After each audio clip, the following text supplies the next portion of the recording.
stepping carelessly into places Basher guarded more fiercely than his own pride.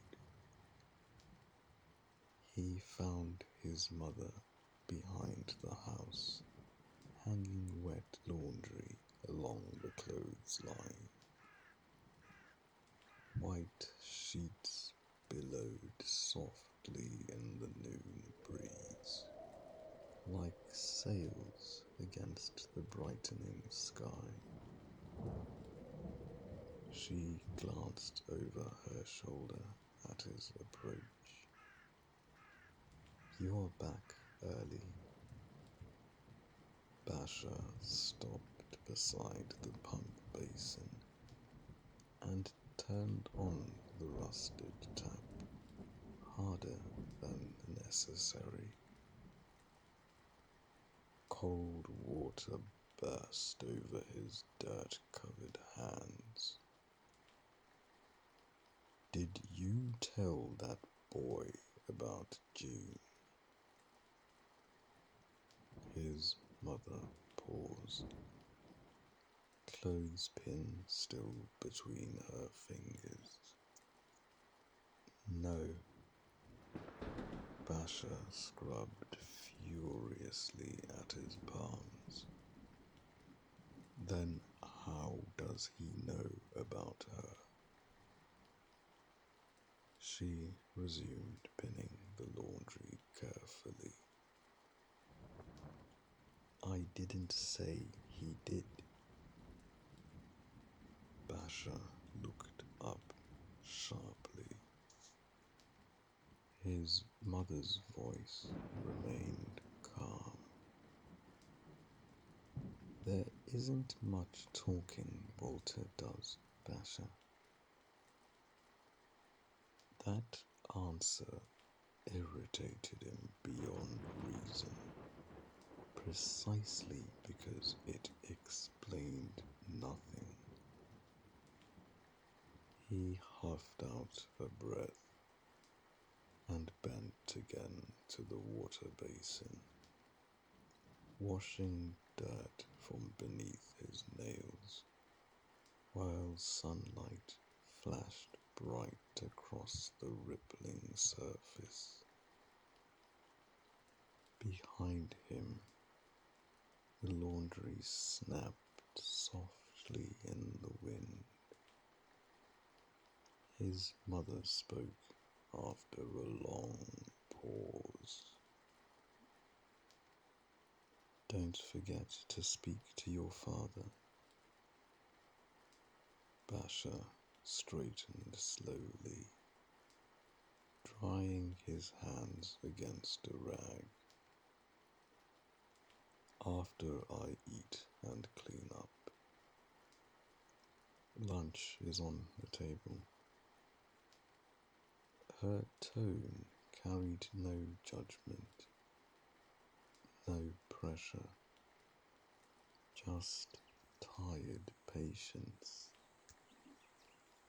The kind only mothers seemed capable of sustaining, long after everyone else had run out. Basher never returned to the fields that afternoon. After lunch, he wandered the property instead, drifting through old barns and machine sheds thick with dust and memory. He stood for long stretches without purpose, staring at rusted tools he once knew by touch alone. Every corner of the farm seemed occupied by ghosts of unfinished versions of himself. Several times he thought about going upstairs to Arthur's room. Several times he didn't. By evening, The sky had turned the colour of cooling ash beyond the farmhouse windows. Rain threatened again somewhere far off across the fields, the air heavy with that rich metallic scent storms carried before arriving. When supper came, Walter was already seated at the table, cleaned up, hair still damp from washing, sleeves rolled neatly to the forearms. The strange calmness remained about him, as though the day had settled nowhere heavily upon his shoulders. Basher entered the kitchen, already irritated by the sight. This time he was prepared for the young man's quietness.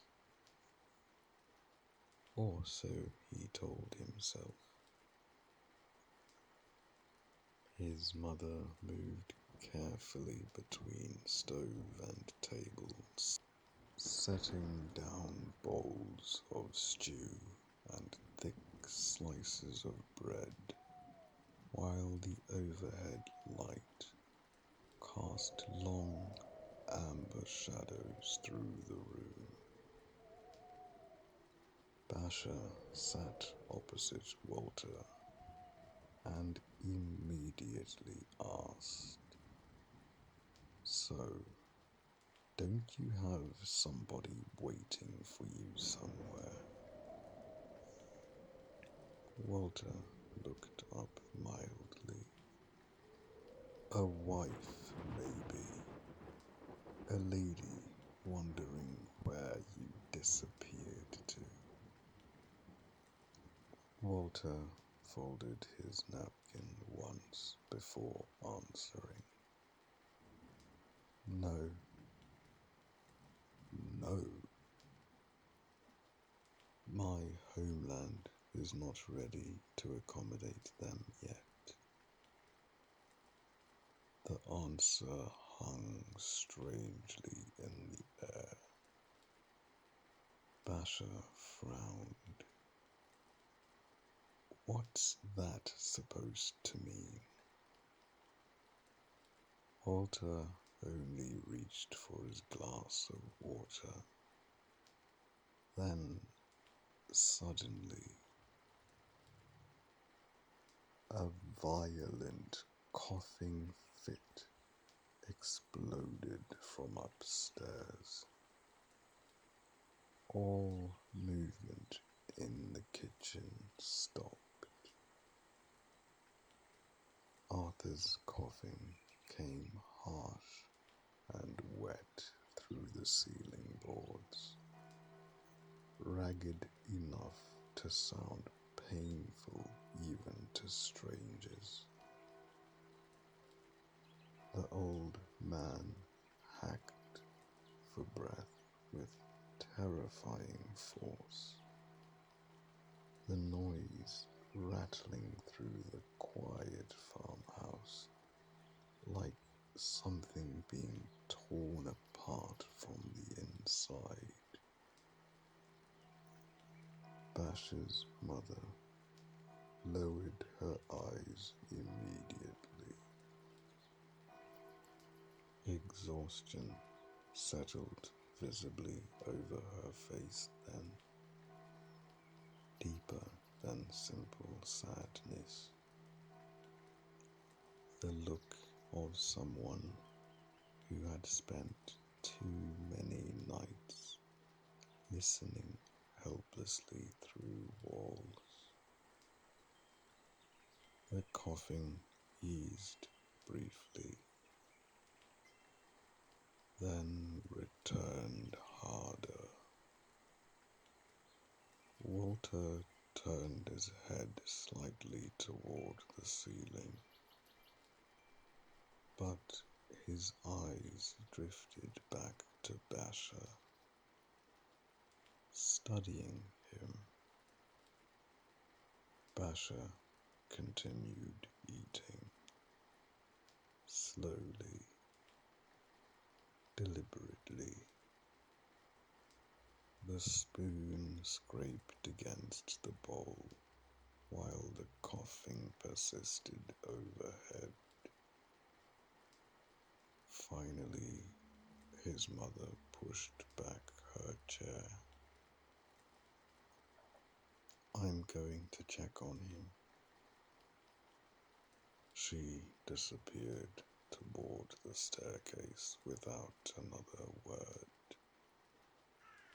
Silence settled heavily once she was gone. Still, Walter watched him, not accusingly, not even curiously, just watching. Basher felt it crawling beneath his skin. Finally, he set his spoon down harder than necessary. "You keep looking at me like you know something." Walter remained quiet. Basher leaned back in the chair slightly, jaw tight. "You know nothing." The words came low and rough. Another fit of coughing echoed faintly upstairs. Basher stared down into his bowl. "You don't know what that man was," he continued. "You don't know what growing up in this house was like. So don't sit there acting like I owe him tears because he's finally choking to death." Walter's expression did not change. Rain began tapping softly against the kitchen windows. Basher laughed once under his breath, though there was no humor inside it. People love pretending sickness turns bad men holy. He shook his head faintly.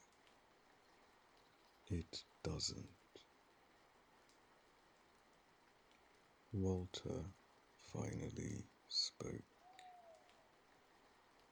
"No," he said quietly. "It doesn't." The simplicity of the agreement caught Basher off guard. For a moment, the room held only the sound of rain and distant coughing upstairs. Then Walter asked softly, "But if he dies before you speak to him, who exactly are you punishing after that?" Basher's throat tightened instantly. He hated the question because it carried no judgment, only truth sharp enough to wound. Basher leaned back heavily in his chair, fingers wrapped around the sweating glass beside his plate, while rain whispered steadily against the windows. The farmhouse felt smaller at night, ceilings lower, silence thicker. Walter still watched him from across the table with that same infuriating steadiness, as though nothing Basher said could truly unsettle him. Finally, Basher gave a dry scoff. Who exactly do you think you are? Walter tilted his head slightly. You sit here talking about fathers and families like some traveling preacher. Meanwhile, you're nowhere near your own people. The kitchen light caught softly along Walter's features while he considered the question. Then he answered simply, I'm Ho Chunk. The words settled into the room with quiet weight. My people are scattered now, Walter continued, but distance doesn't remove someone from prayer. A faint warmth touched his expression then, almost private. My family holds me dearly, even here. He glanced lightly around the kitchen. At this table, too. Basher snorted under his breath. Well, my family, he muttered, or whatever's left of it, is in pieces. Rain tapped harder briefly against the glass. I came back to fix it. Walter's eyes lingered on him for a moment. How? Basher frowned. Walter nodded toward the ceiling overhead, where Arthur slept, or coughed, or slowly died. How do you plan on fixing your family from downstairs? The question landed with surgical precision. Basher felt irritation flash instantly through him again. You always talk like this, he asked sharply, like some old philosopher trapped in a farmhand's body. Walter gave the faintest shrug. Basher narrowed his eyes. What exactly did you study that makes you knowledgeable about the Bingham family? Walter tore another piece of bread calmly. Nothing beyond what's available in public records. Basher blinked once. What the hell does that mean? But Walter had already begun chewing and did not answer. That silence irritated Basher more than any insult could have.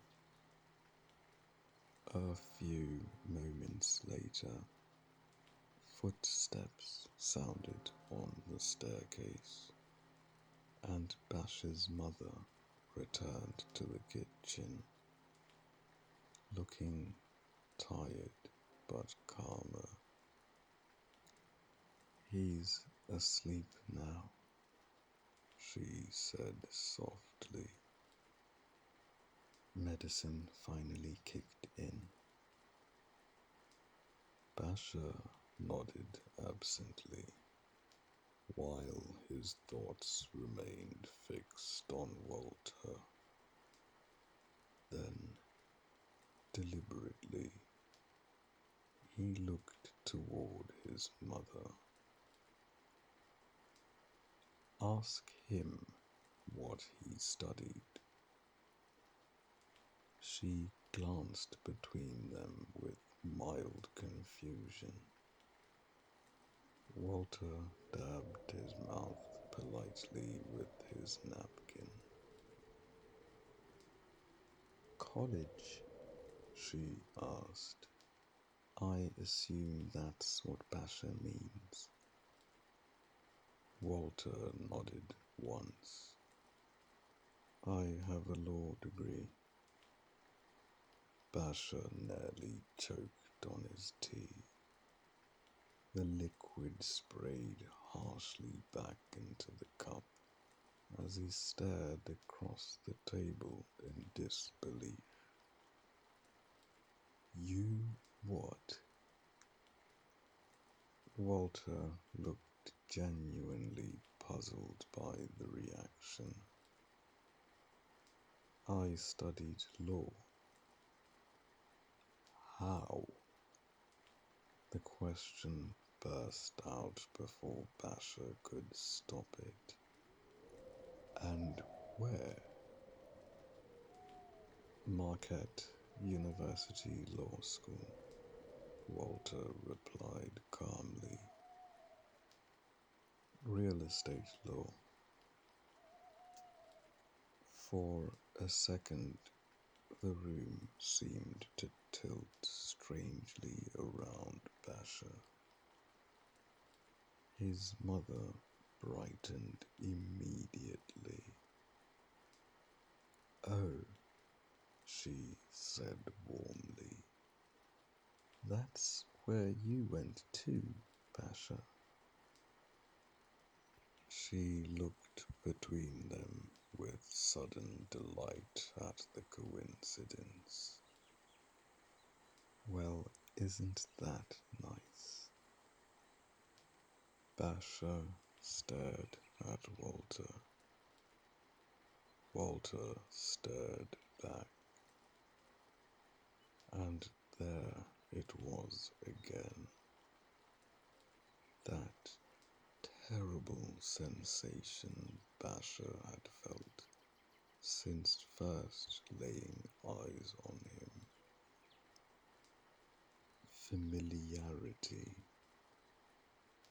Not friendship, not recognition exactly, but the feeling of approaching a memory still hidden behind fog. Walter rose smoothly from the table before Basher could form another question. He carried his plate to the sink, rinsed it carefully beneath running water, then turned back toward the room. Good night.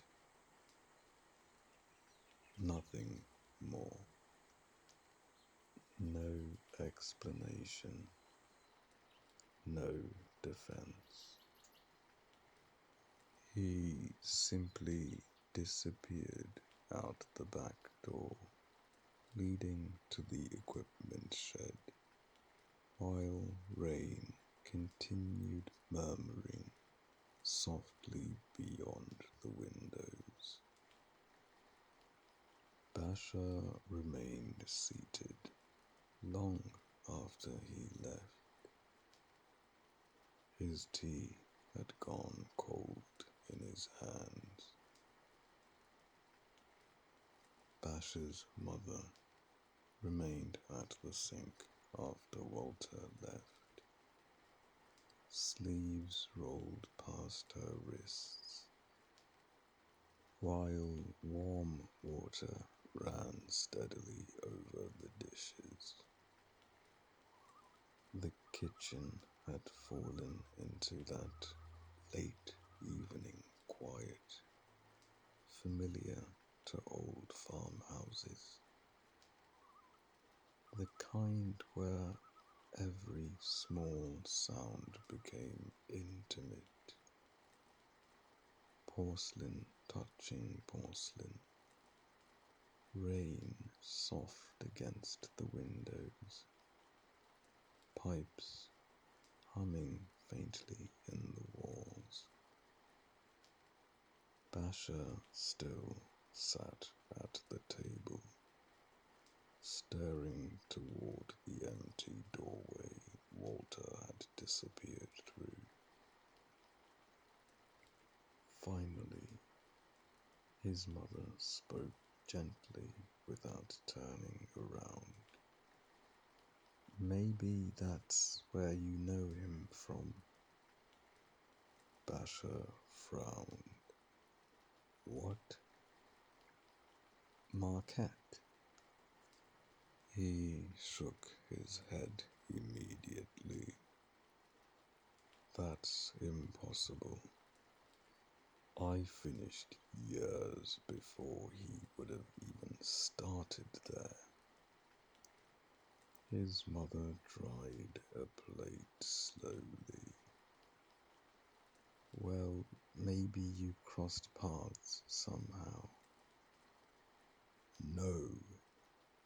Basher leaned back harder in the chair. I'd remember him. And that was the troubling part. He felt certain he should. Basher rubbed tiredly at his face before another thought struck him.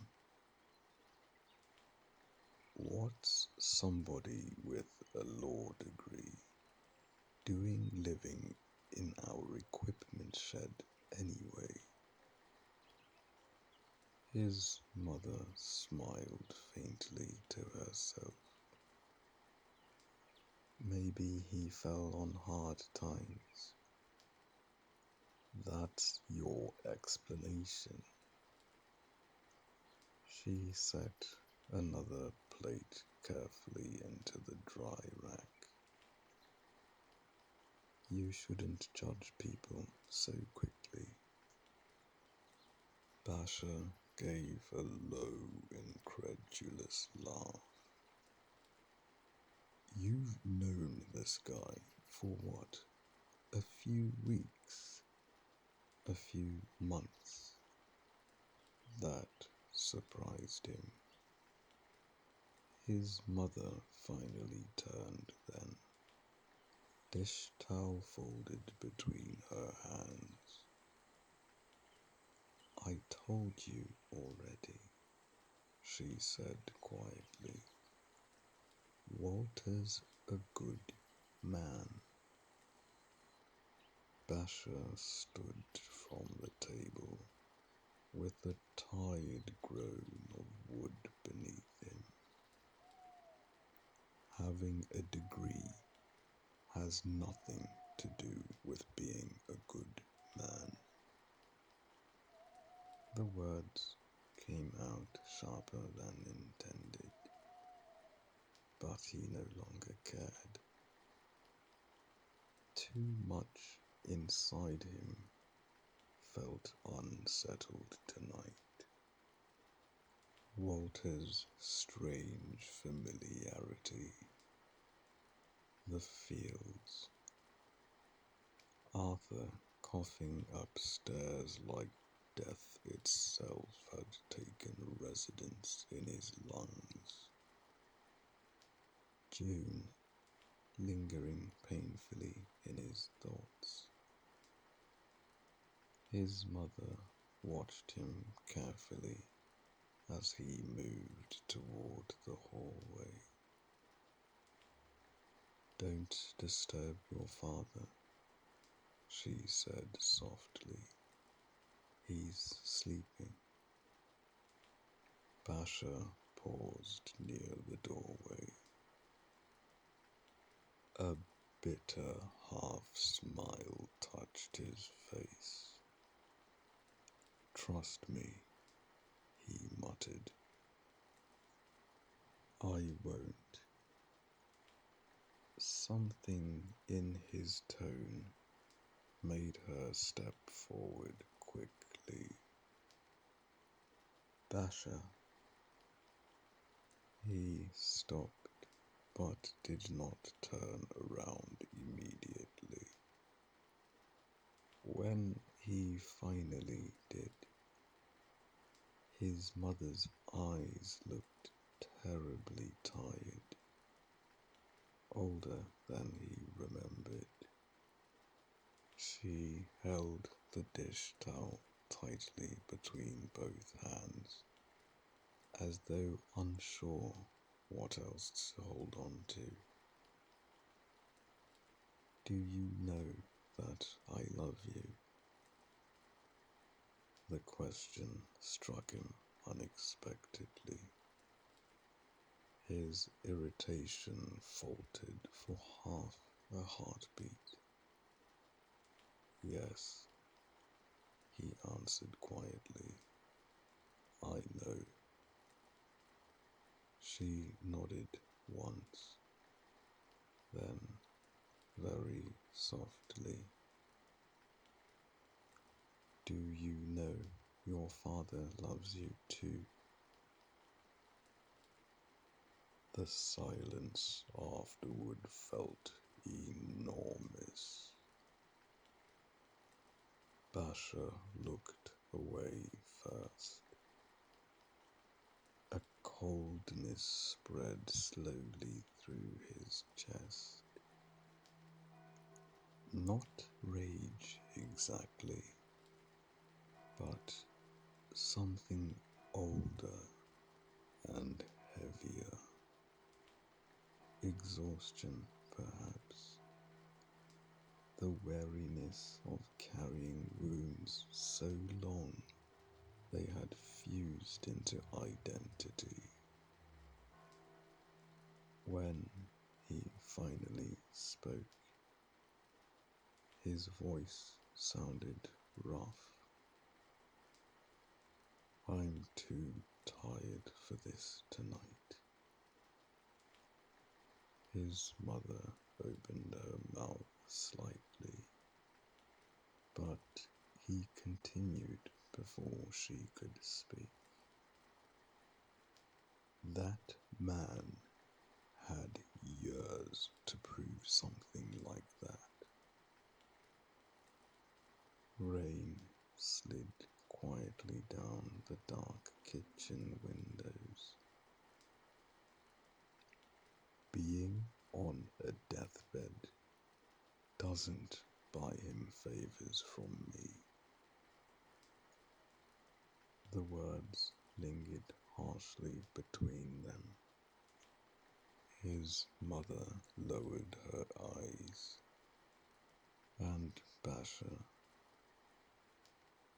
already ashamed of how much pain he heard in her silence, turned and stormed from the kitchen before she could answer. The next morning, Basher woke before the house itself.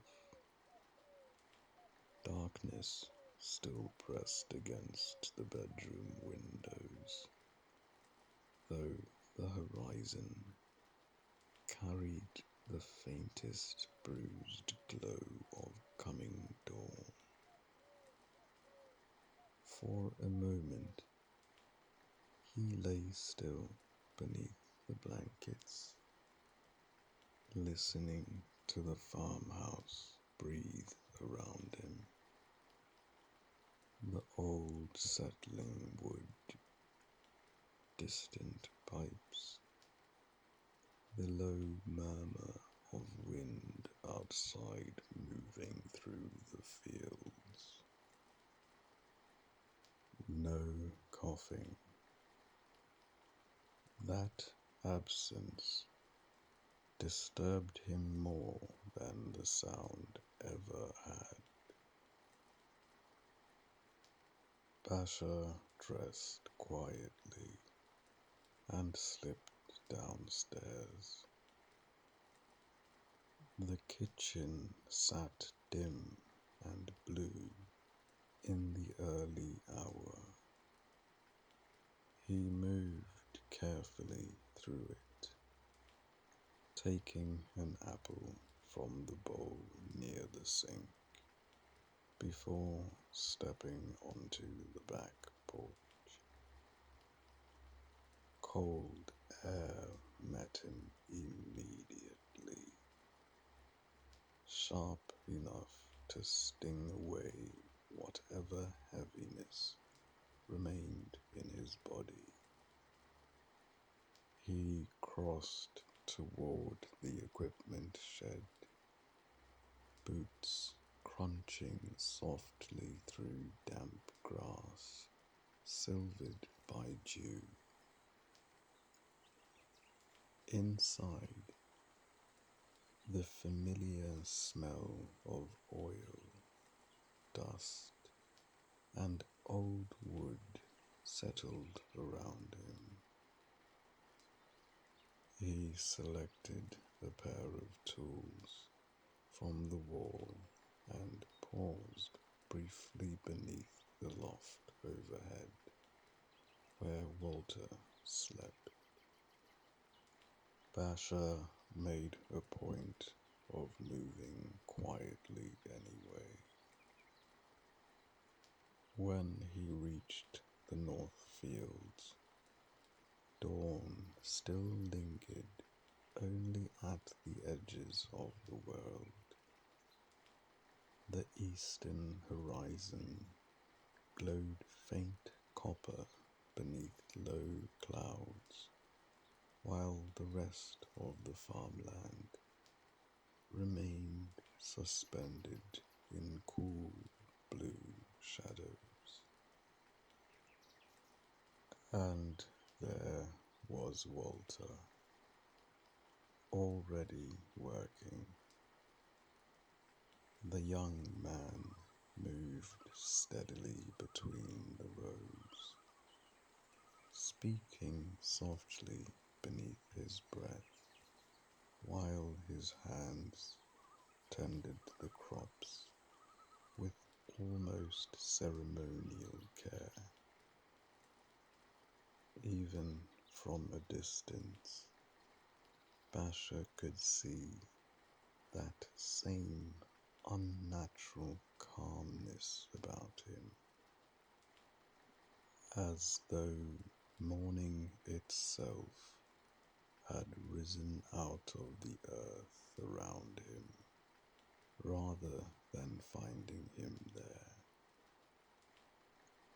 Basher felt annoyance first, then reluctantly respect,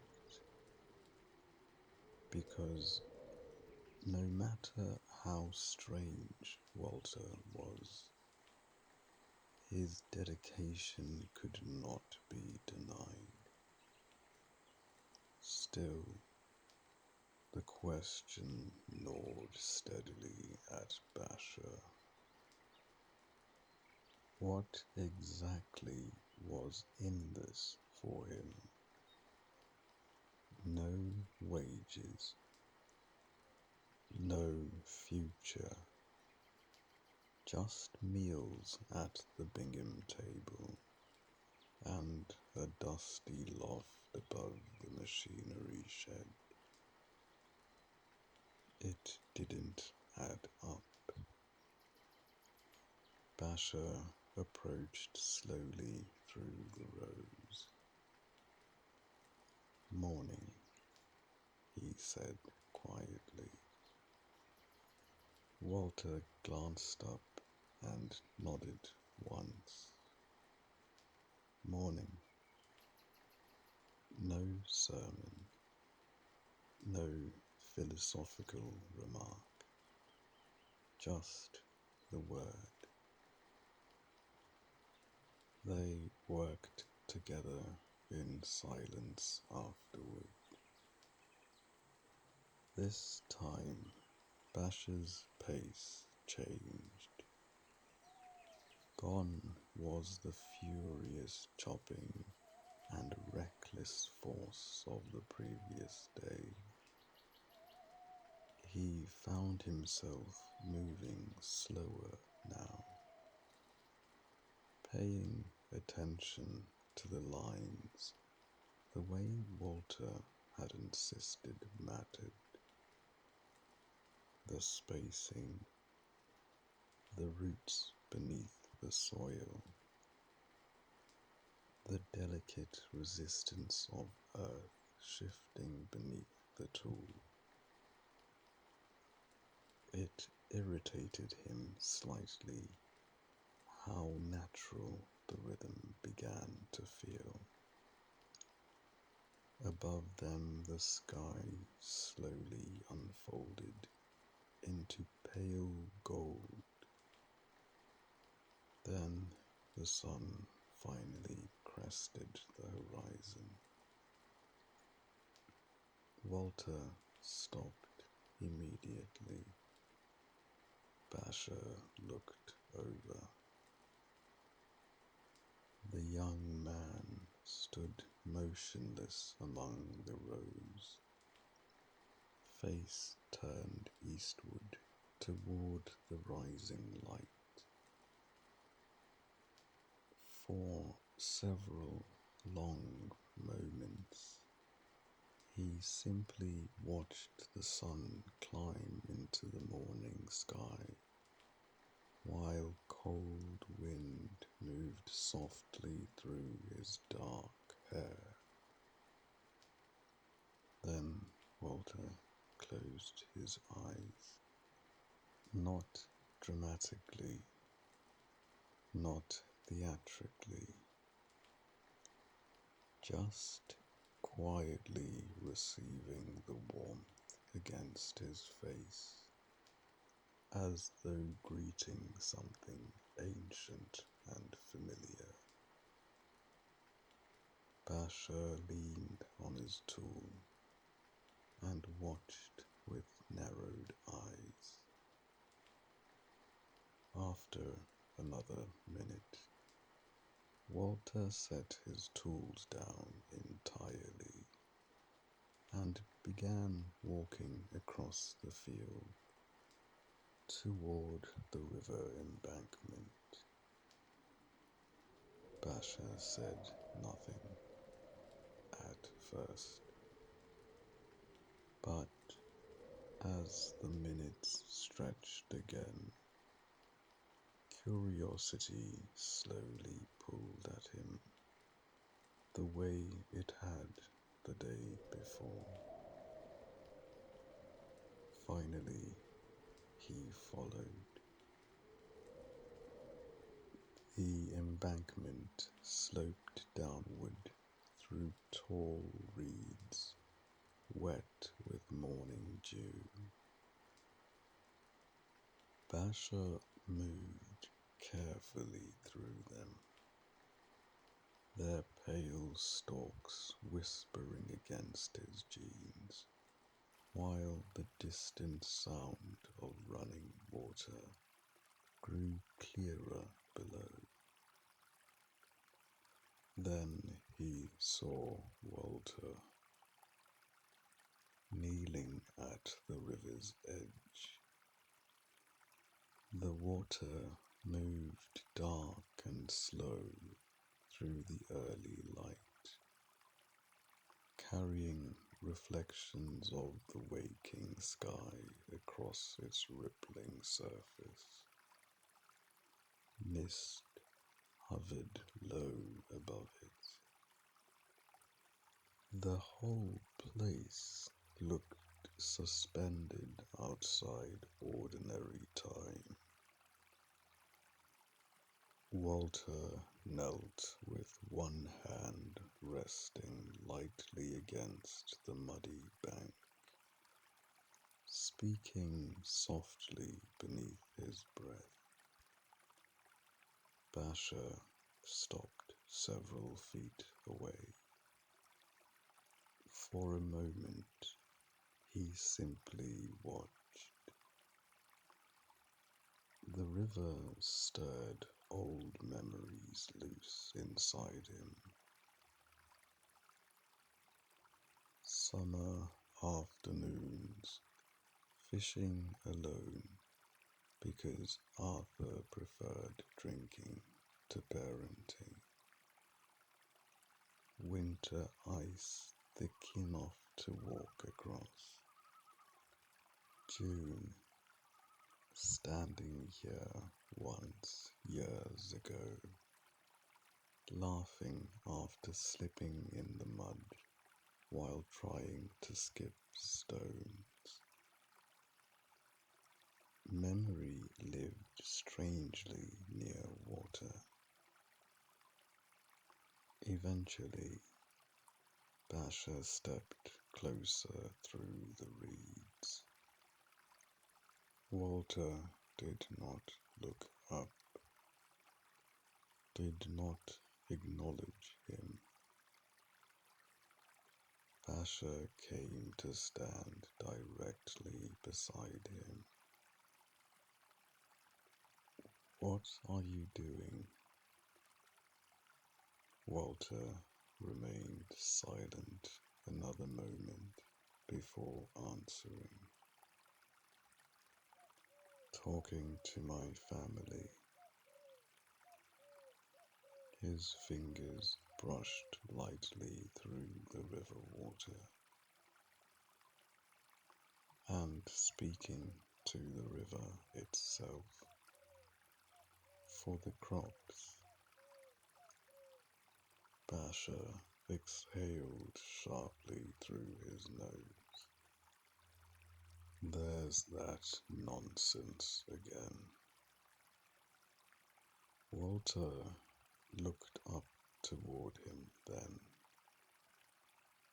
"You should try it." Basher frowned. "Talking to the river." Walter dipped both hands into the cold water and washed his face slowly. Droplets ran bright along his skin in the newborn sunlight.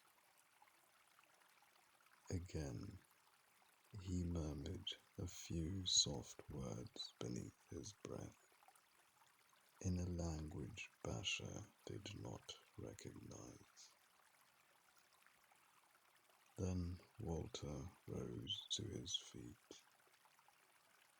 For a long moment, he looked directly into Basher's eyes. Not intensely, not cruelly, just deeply enough that Basher felt suddenly exposed beneath it. I didn't mean the river, Walter said quietly. The wind moved softly through the reeds around them. I meant your wife. And before Basher could answer, Walter turned and walked back up the embankment, leaving him standing alone beside the water as the morning sun climbed slowly over the fields. Basher stood alone beside the river long after Walter disappeared back toward the fields. At first, he felt ridiculous. A grown man standing silently at the muddy edge of a river, speaking to nobody. Wind moved softly through the reeds around him, while the current rolled onward, indifferent to his confusion, his grief, his anger. He nearly turned away, nearly. But June had always possessed a quiet way of lingering inside unfinished moments. And standing there, beneath the pale gold of morning, with mist still lifting from the water, and memory pressing softly at the edges of him, Basher found himself unable to leave just yet. He stared down at the river, then finally spoke. I'm not surviving this well.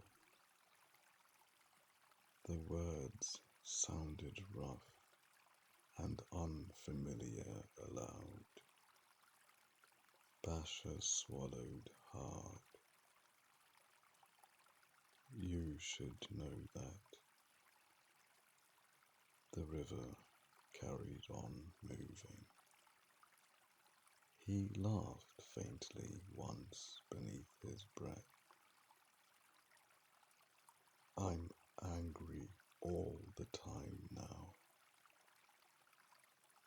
His eyes drifted across the water, while sunlight slowly brightened the surface into trembling gold. You sit in the corner of every thought I have. His voice lowered further. Every room I walk into, a cold ache spread through his chest,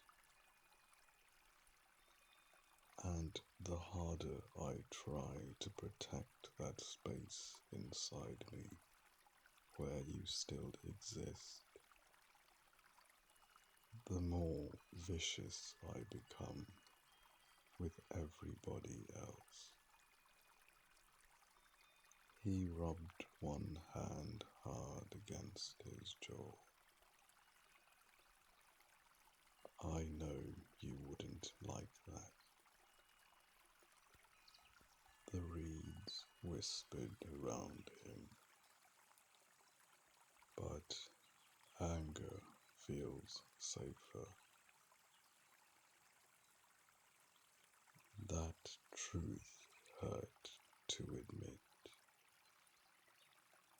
because anger gave shape to grief, direction to helplessness. Without it, sorrow became too wide and open to survive inside. Basher looked toward the distant fields. I think part of me believes if I stop being angry, he said quietly, then I'm leaving you behind somewhere. The confession settled heavily into the morning air. His eyes stung unexpectedly. He shook his head once and exhaled slowly through his nose.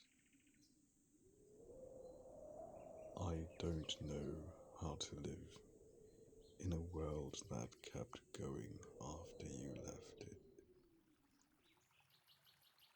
Silence answered him. Not cruel silence, just the silence of earth and water, listening without interruption. Eventually, Basher bent down, splashed cold river water over his face, and headed back toward the fields.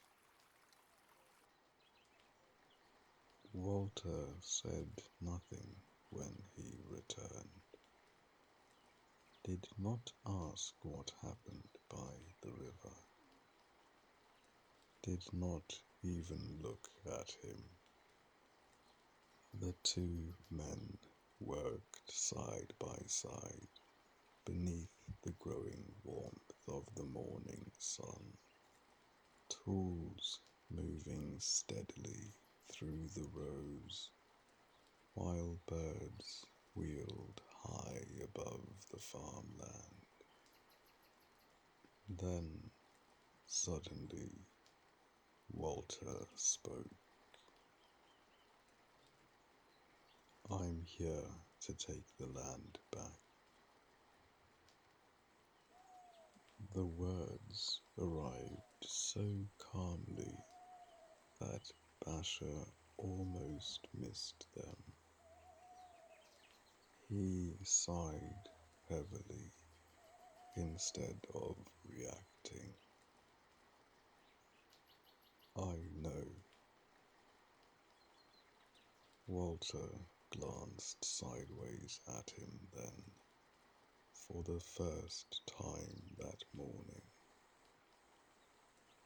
Basher kept his eyes on the soil. Down by the river, he said quietly, I remembered something. The wind shifted softly across the crops. I saw you before. Walter's expression remained unreadable. In dreams, Basher continued, when I was a kid. At that, Walter smiled, not triumphantly, almost sadly. Basher tightened his grip on the tool handle. Unfortunately for you, he muttered, you can't have it. Walter's gaze drifted slowly toward the farmhouse, standing far off beyond the fields. Your father would disagree. Basher stopped working immediately. The air seemed to tighten around him. He turned sharply toward Walter. What conversations have you had with my father? None. That's bullshit. Walter remained calm. I've never spoken to him. Basher stepped closer. Then how do you know what he thinks? Walter looked back toward the distant house again. The only time I ever saw him, he said quietly, was from the east field. His voice carried no fear in it.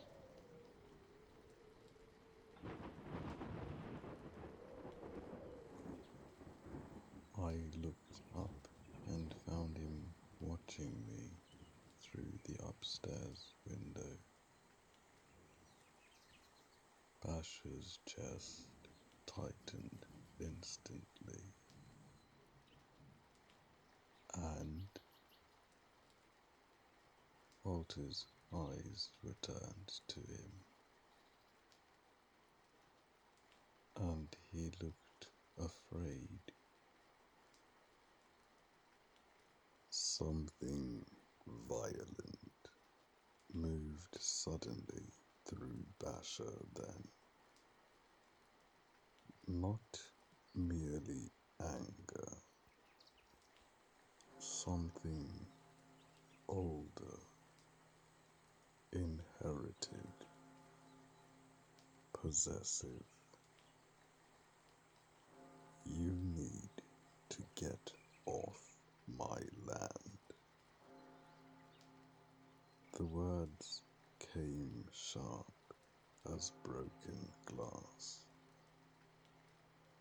Walter's face hardened slightly for the first time since Basher had met him. I won't allow that to happen again. Basher frowned. What? Walter's eyes flicked once toward the farmhouse, then back to him. That fear. The implication landed immediately. Basher hurled the tool violently into the dirt. Metal struck stone with a harsh crack that scattered birds from the nearby rows. Without another word, he turned and began marching hard across the field toward the house, boots crushing through the crops, while the morning sun burned hot against his back. Behind him, Walter followed slowly. Basher crossed the yard with fury, carrying him faster than thought. The farmhouse loomed ahead beneath the high morning sun. its weathered windows glaring white with reflected light. Behind him, Walter followed at the same calm pace as always, neither hurrying nor retreating, and somehow that composure only deepened the storm gathering inside Basher's chest. The back door slammed hard enough to rattle the kitchen walls when Basher entered. "Ma!" His voice thundered through the house. A moment later, his mother appeared from the pantry in alarm, drying flour from her hands onto her apron. "What happened?" Basher pointed immediately toward the doorway, just as Walter stepped quietly inside from the porch. "He's here to steal the land."